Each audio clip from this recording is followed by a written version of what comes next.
Hello and welcome to IB Biology Notes with Dr. Kimo. This is A4.1 Evolution and Speciation. Standard level, mostly about evolution, and higher level, mostly about speciation. Evolution is the change in the heritable characteristics or traits of a population. Many traits are heritable, and over time, some traits tend to become more common in a population. Their frequency increases. Meanwhile, other traits become less common. Their frequency decreases. What you see on the right is an imaginary population where blue and yellow are common colors and large is a common size. Time passes and environmental conditions change.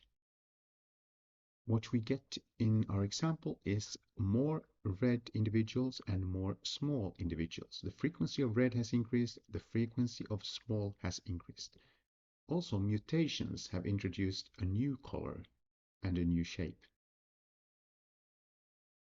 Changes in the frequency of traits can be due to natural selection or random genetic drift. More about this in another chapter. Some traits may disappear altogether, and new traits may appear through random mutation.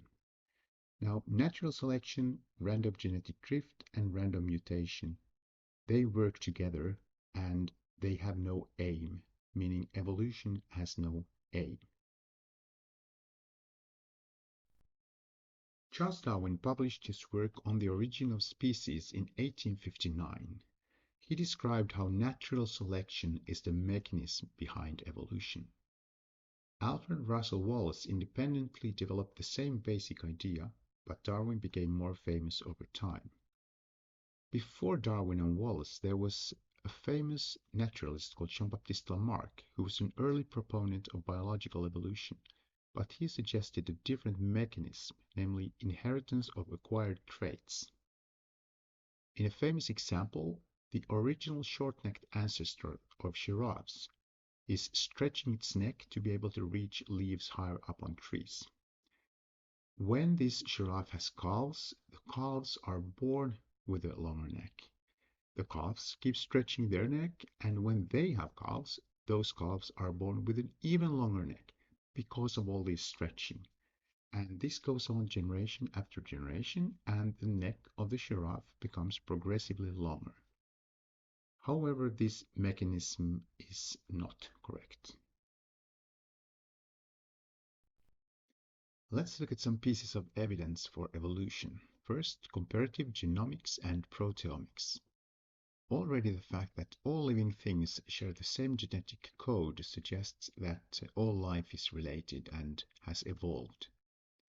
The change in heritable characteristics is due to a change in DNA sequences, and the more similar two species are, the more similar are their genomes.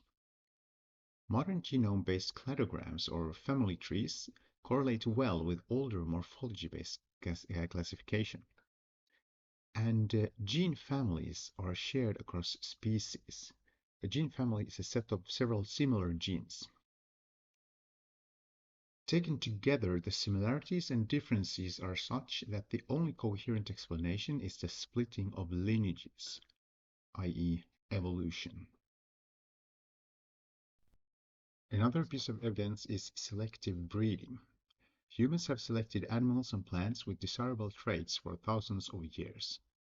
And today, all domesticated animals and crop plants are the result of a long history of selective breeding.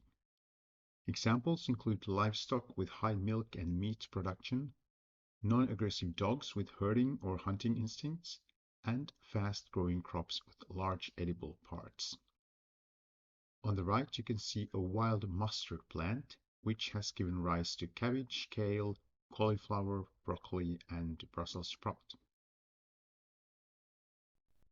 One more piece of evidence, homologous structures, which are similar due to shared ancestry.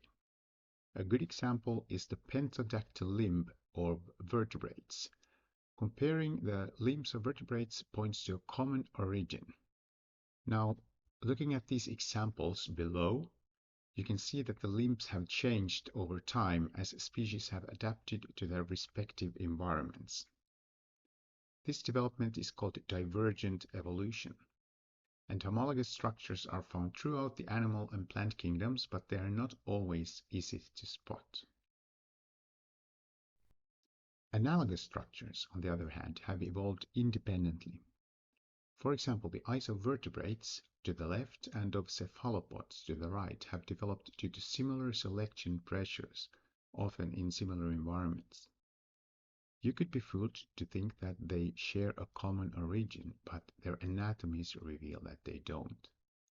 A classical example of a difference is that in the vertebrate eye, the retina is behind the nerve fibers, and in the cephalopod eye, the retina is on top of the nerve fibers.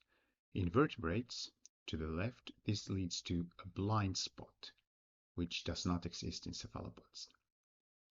Analogous structures are the result of convergent evolution. Let's move on to speciation. When a population is split by a geographical barrier, the two groups tend to develop in different directions due to different conditions and random change.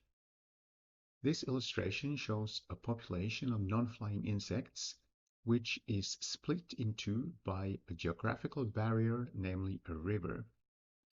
The conditions on each side of the river are not identical, and over time the two populations develop in different directions. After enough time in isolation, they develop into two distinct species. This process is called speciation, and it requires reproductive isolation, meaning that the two populations are not able to reproduce with each other. That's all for now. See you next time.